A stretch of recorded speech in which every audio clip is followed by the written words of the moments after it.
mediation is mediator, while in arbitration is blank. Letter A, arbitrator. Letter B, conciliator.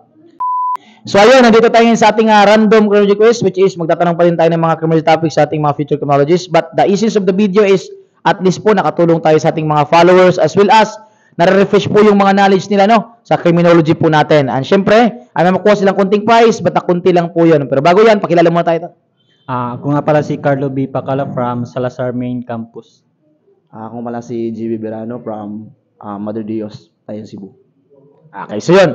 Ito yung unang tanong natin, mga tol. So, unang katanungan natin. Okay? So, sabi dito, sa ating, theories of crime causation, Sabi sa theories of crime causation under ng demonological theory, this theory believes that a person may commit a crime due to the position of blank.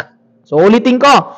In demonological theory, this theory believes that a person may commit a crime due to the position of blank. Letter A, position of good spirit. Letter B, position of evil spirit. Letter B, position by evil spirit. Letter B, position by evil spirit. Okay, that is correct. Tandaan po natin na ang demonological theory believes po, naniniwala po sila noong unang panahon ng isang tao po ay nakapag-commit ng krimen dahil po ay possessed by evil spirit po sila. That is demonological theory and that is correct. Okay? So meron akong utang na 20 pesos sa inyo.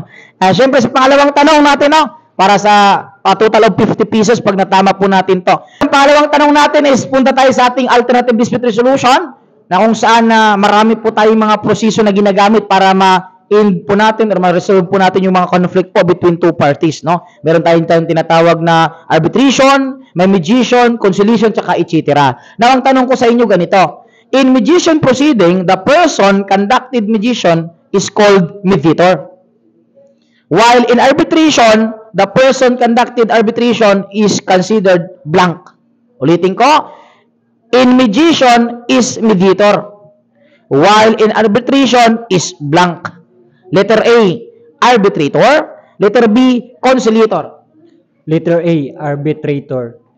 Letter A, arbitrator. Okay, that is also correct. So, tandaan po natin, pag mediation po, edi si mediator. Pag arbitration, si arbitrator. Pag conciliation, edi conciliator. That is considered yun po at mga nagpapagitna or tumutulong po sa both parties to end dispute at para magkaroon po sila ng pag-aayos sa both parties po natin. And syempre, dahil dyan, meron kayong 50,000 lang muna. Ano na sa welcome tambayan. And syempre, shoutout tayo sa ating videographers. Walang iba kundi si Jiran J. Carabuena. Yan, syempre, shoutout ito.